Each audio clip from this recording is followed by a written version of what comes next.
الحقيقة الكاملة وراء شرط ريال مدريد في عقد إيرلينج هالاند.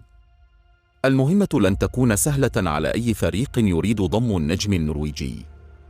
أصبح من حكم المؤكد في الوقت الحالي فاصلة عدم وجود أي شرط يتيح للمهاجم النرويجي إيرلينج هالاند بالانتقال إلى ريال مدريد بالمستقبل القريب، وهو ما يضع النادي الإسباني وأي طرف آخر أمام خيار واحد فقط للتعاقد مع اللاعب، وذلك عن طريق التفاوض بشكل مباشر مع مانشستر سيتي.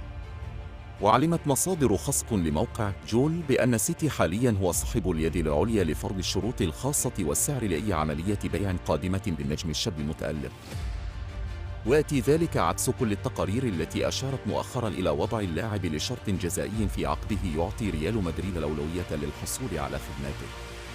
وكانت صحيفة ماركا الإسبانية قد أكدت في وقت سابق أن هالاند يمكنه الرحيل عن سيتي مقابل 200 مليون يورو في أي وقت بعد 30 يونيو 2024.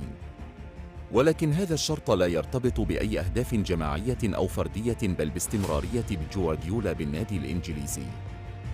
ولكن وفقاً لمصادر جول فإن هذا البند أصبح بلا أي تأثير بعد تجديد جوارديولا عقده سيتي حتى 2025، لينتهي بذلك الاتفاق السابق حول أحقية هالاند في البقاء لمدة عام واحد فقط مع مدرب آخر في حالة مغادرة بيب لملعب.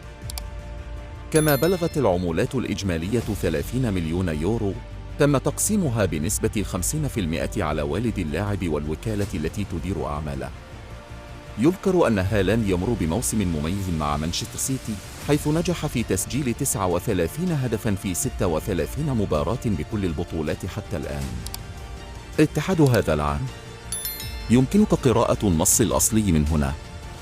ووفقاً للمعلومات التي حصل عليها جول بخصوص عقد هالاند الممتد حتى 2027، فإن مانشستر سيتي دفع مبلغ 60 مليون يورو لبوروسيا دورتموند، بينما يحصل هالاند على راتب سنوي قيمته 20 مليون يورو بالإضافة للمكافآت.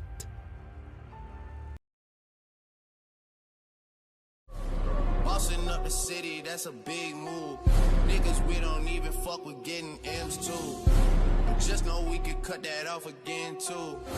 Sparkle up the wrist, now that's a big move. Things going my way, big move. Exotic up the driveway.